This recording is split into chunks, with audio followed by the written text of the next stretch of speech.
Welcome back, everyone. Time to do another comparison this time around between the newly released Samsung Galaxy S20 FE and I guess the older iPhone SE2, even though it's not that much older. It's only like a couple months older than this thing. Now, there are pros and cons for both of these, but I think the most important thing to hit on is that the Galaxy S20 FE obviously is more expensive than the iPhone SE2. This phone costs $399 brand new from the Apple Store. You can pick this thing up today if you want to, and order it, whatever you need to do. This one is much cheaper. With the Galaxy S20 FE, on the other hand, costs $699 for the base model. I think there's a couple models of these things. There's only one model of the SE2, and it's totally up to you whichever one you want. But this thing, do keep in mind, is at least $200 more expensive than this thing. And I'll find the cheapest ones on Amazon and link them both down in the description below, so you can get them from there and help support the channel at the same time. Now, starting off with the front, they both obviously are pretty big difference in size. As you can see, the SE2 is far smaller than the Galaxy S20 FE in literally every dimension. Here it is standing on top of it, and it's still like bleeding off the edges. The SE2 for sure is a smaller one, so if you prefer a smaller phone, then this is definitely more of your forte. But if you like the bigger one, the Galaxy S20 FE is the way to go. Now, the SE2 has a 4.7-inch IPS panel on the front. It's 750p if you want to call it that, and it's a pretty good panel. It's definitely not going to knock anybody's socks off. You have quite a bit of bezel around the display, but it's really not that bad. You have bezel on the bottom, bezel on the top, the home button right here, but the screen itself isn't really that bad. The viewing angles are pretty decent, the panel gets bright, and I don't think the people who are getting this phone are really focused on the way it looks or anything. They're more so looking at it as a functionality standpoint, and that's a pretty big deal about this specific device. Now, you have True Tone on it, like I stated, you have haptic feedback, and I think for a majority of people out there, they're probably going to be okay with the SE2. With the Galaxy S20 FE, on the other hand, has a 6.5-inch Super AMOLED display. Now, this is a 1080p panel, and I actually do like this panel a lot. You have a little bit of bezel on the top, a little bit of bezel on the bottom, but you have that whole punch display. And definitely looking at them both, you can see that the SE2 looks far outdated than the Galaxy S20 FE. But a really cool thing about this specific panel is that you do have that 120Hz refresh rate on the screen, and that is a huge asset for a phone like this. That's pretty much the future. Now, this is technically a budget phone, but not really. This is more of a budget phone than this is, but that's a really cool feature. No iPhones have that feature yet. Maybe the iPhone 12s will bring it, but this is something that this phone has that is an extremely awesome feature. So definitely when it comes down to it, at least on the front side, the Galaxy S20 FE definitely wins there for 100% fact. Now, on the bottom, you can see lightning port on the bottom of the SE2, USB Type-C on the bottom of the Galaxy S20 FE, and on the back we have a little bit of a different setup. So we have a plastic back on the Galaxy S20 FE, and we have a glass back on the SE2. So definitely when it comes down to it, this phone feels far cheaper than that phone, even though it looks better and everything. This phone with that plastic back, you can tell. I don't know what Samsung was thinking. It doesn't feel too much like plastic. It has a weird coating on it, which makes it feel a little bit more like jelly a little bit. I don't know the best way to describe it. But the iPhone SE2, it definitely feels like a more premium device than the Galaxy S20 FE, just because of that glass back for sure. Now, you have a single camera setup on the iPhone SE2 and a triple camera setup on the Galaxy S20 FE, and we'll get into more of those in a second. But definitely when it comes down to that, that is a pretty big deal, and I'll definitely say the SE2 feels the more premium device, but the Galaxy S20 FE definitely looks more premium for sure. Now, in terms of the software standpoint, this is running iOS, this is running Android. There's not too many comparisons we can do there. Whichever one you want, you can go and pick up from there. But I would still tell you, in terms of software longevity, the iPhone SE2, even though it was released before this phone, it's still going to be lasting longer in the software department than the Galaxy S20 FE. This one is going to match the same software versions as the Galaxy S20 as far as we know, so that's still going to be quite a bit of time. It's not going to be outdated tomorrow, but this is probably getting 3 years of software support as stated. This is going to be getting like 4 or 5, maybe 5 if we're lucky, but this one's going to be lasting for a much longer time than the S20 FE in my opinion, and I'm pretty sure everyone's opinion as well. So when it comes down to that, that pretty much covers up the software experience. Now, let's go ahead and do a little bit of a speed test between both of them. Now, I'll go and tell you the specs between both first. The Galaxy S20 FE has the Qualcomm Snapdragon 865 chipset, an octa-core CPU, an Adreno 650 GPU, and a 6 gigs of RAM on the base model and 8 gigs of RAM on the top tier model. This phone has that 6 gig of RAM option. With the SE2, on the other hand, has the Apple A13 Bionic chip, a hexa-core CPU, and 3 gigs of RAM on each model. So let's go and see which one is the faster one between both of these. Okay, let me go and clear out all these apps in the background. Now on Android, it's so much easier because you can just click that and they're done. With iOS, you still have to go about it this way. Now all the apps are cleared out. Let's go and do their designated app stores. 3, 2, 1. And as you can see, the S20 FE was pretty fast. I think it was way faster there. Scrolling through, you can see pretty much the same, though there's not really that big of a difference between them. So that's a pretty big deal in my opinion. They look kind of the same. And I think I said it was a pretty big deal. It's actually not a big deal at all. Phone calls, 3, 2, 1. Pretty much the same there too. We can do the camera, 3, 2, 1. I think it was about the same there too. There wasn't really that big of a difference. And I have a bunch of these third-party apps that we can go and get into. We can do Fruit Ninja, 3, 2, 1. A little bit of glitchiness going on when you open the app first, but then it eventually kind of fixes through. And the S20 FE was actually the faster one there, as you guys saw. The SE2 was a little bit behind it, but definitely when you see it, the animation seemed to be faster on the SE2. Stack, 3, 2, 1. And I think the SE2 is faster. As you can see, it got into the ad faster. The S20 FE, I don't know why some Android devices, they just glitch up sometimes, and as you can see, nothing's working. So I guess we'll just let that one slide as well. Snake versus blocks, 3, 2, 1.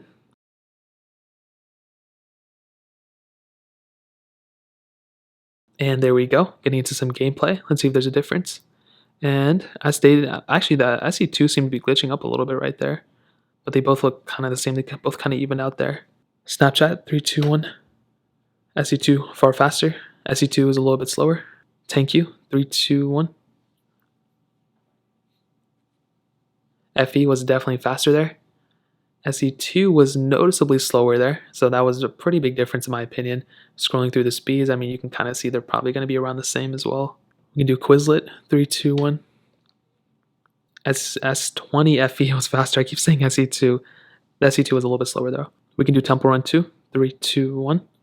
Now the S20 FE has a very weird vibration sensor in it, and I really don't know why it's always going off, but you can see the FE is actually probably faster than the SE2. That one was a pretty big apparent difference.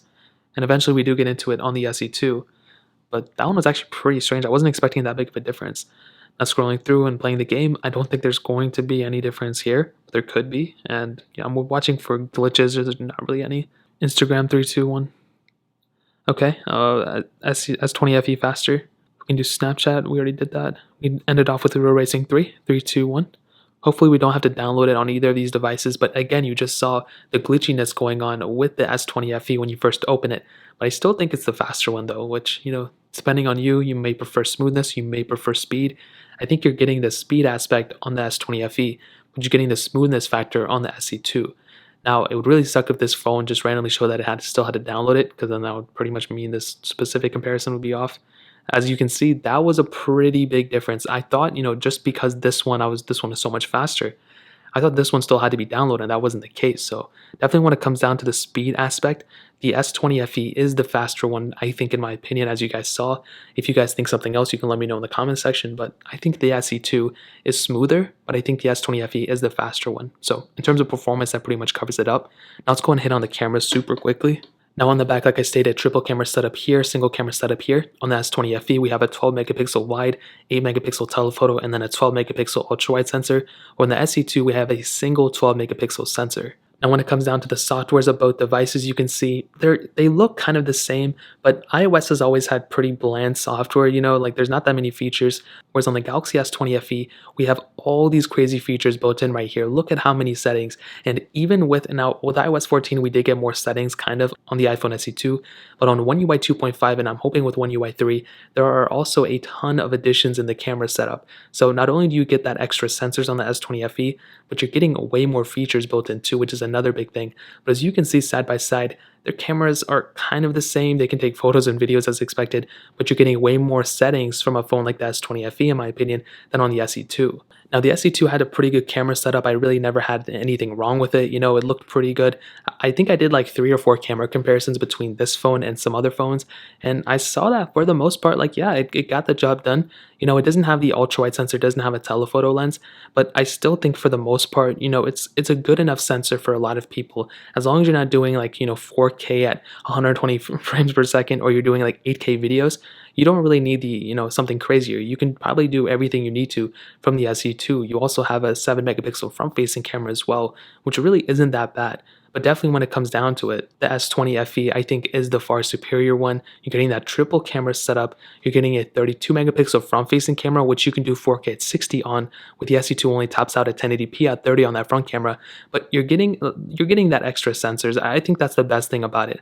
Even though it's not really a crazy good camera, I actually don't think it's that bad. It's kind of like an S20 light version of it. But I think the best thing about Samsung cameras are definitely the features. You're getting all these features like this. You're getting Pro mode, which is really awesome. You're getting Pro video mode as well right here, which I talked about a lot in another video.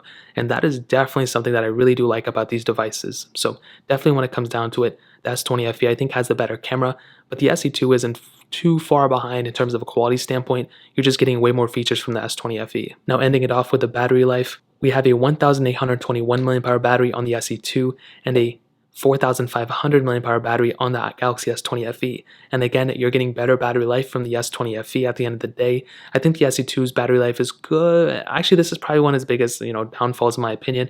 I think it would have been way better had the S20 FE, had the SE2 had a better battery system in place. But again, it is what it is. There's really nothing we can do about it. But definitely when it comes down to it, the S20 FE has the better battery life for sure. So to kind of sum up the video and to answer the question, should you buy the SE2? Should you buy the Galaxy S20 FE?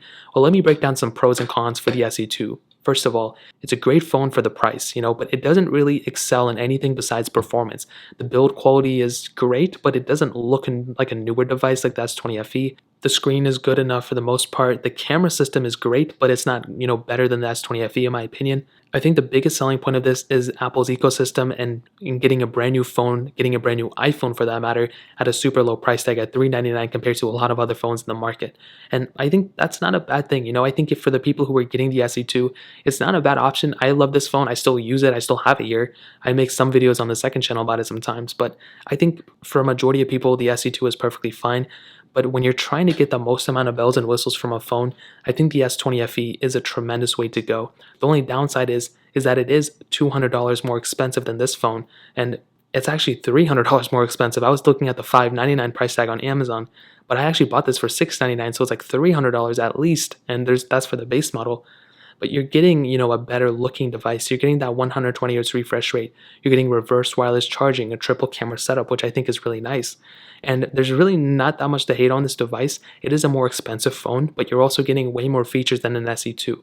But you're also not getting as much software support. You're not getting as many software updates. And the longevity of support, this phone will still be getting updates when this phone isn't. So that's another pretty big thing to keep in mind as well. So those are just some pros and cons. If I had to say it, you can pick up either one of these. I think it's going to be totally okay.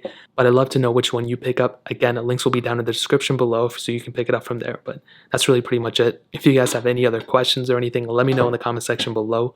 Hit the like button, that'll mean so much, but definitely hit that subscribe button. Every single subscriber that we get really does count. So it'll mean so much if you guys could hit that. Also, check out the other links down in the description as well. My Twitter, my Instagram, my second channel. More importantly than everything else, I love every single one of you guys. Hopefully I'll catch you guys in the next video. Peace out till then.